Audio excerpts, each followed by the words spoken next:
এইটা আমাদের second part, যেখানে দেখো মাংসগুলো পোড়া হয়ে গেছে। আর গুনগুনে বাবা এটা আবার কি বাটিতে রেখেছে? ওটা ক্যাপসুলগুলো বার করে রেখেছে। বের করে রেখে দিয়েছে এগুলো। এগুলো সেদ্ধ হয়ে গেছে বলে এগুলো বার করে রেখেছে। আর মাংসটা দেখো কি দারুণ পোড়া হচ্ছে। এখন সময় পাবে। ইন্ডাকশানে এমন করে মানে শিক কাবাব বানাতে পারবো ভাবতে পারিনি। কি দারুণ হয়েছে দেখো। আমার মেয়ে নাড়বে। ও ওই দিকটা হয়ে গেছে। যে দিকটা হয়নি সেই দিকটা উল্টাও। এত রানিং আমার কাছে ওইভাবে না, এখানে রাগ এভাবে রেখে দেয়।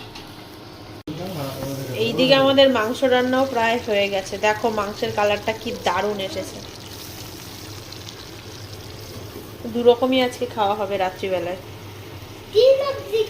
যেটা ভেবেছিলাম ইন্ডাকশনটা খুব নোংরা হবে, কিন্তু সেরকম একটা নোংরা হয়নি। দেখো এই জালির মধ্যেই মানে পোড়াগুলো লেগে আছে, নিচে অতটা পড়েনি। তাও সুন্দর করে মেজে কষে রাখতে হবে। এক সাইড করে হয়েছে আর এক সাইড হয়নি, তার জন্য একটু ঘুরিয়ে ফিরিয়ে দিতে হচ্ছে। আমার পাশের বাড়ির বৌদি বাড়িতে গেছিল, ওর বাড়ি থেকে এইরকম ওল এনেছে, দেশি ওল। আমাকে এই ওলটা দিয়েছে, ছোট ওল। দারুণ একটা রান্না করে খাওয়ানোর জন্য তোমাকে অনেক ধন্যবাদ, আগে থেকেই দিয়ে দিচ্ছি। হয়ে গেছে, এবার নামিয়ে নেবে। নাও, নামাও। আমরা সেই আদিম যুগে ফিরে গেছি, তাই তো?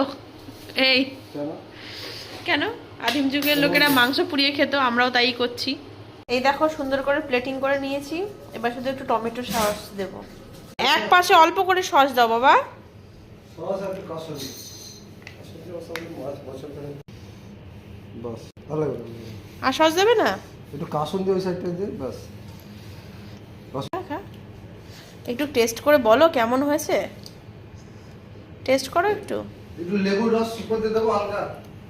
দাঁড়াও, খা কে আগে। কেমন হয়েছে? ওয়াও, দারুণ হয়েছে। কমপ্লিমেন্ট দিয়ে দিল তোমাকে। ভালো হয়েছে।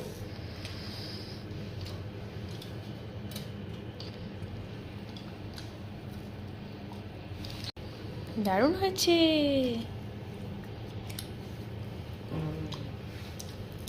আরেকদিন বানিয়ে দেবো, ঠিক আছে? নিয়ে খেতেই পারবে।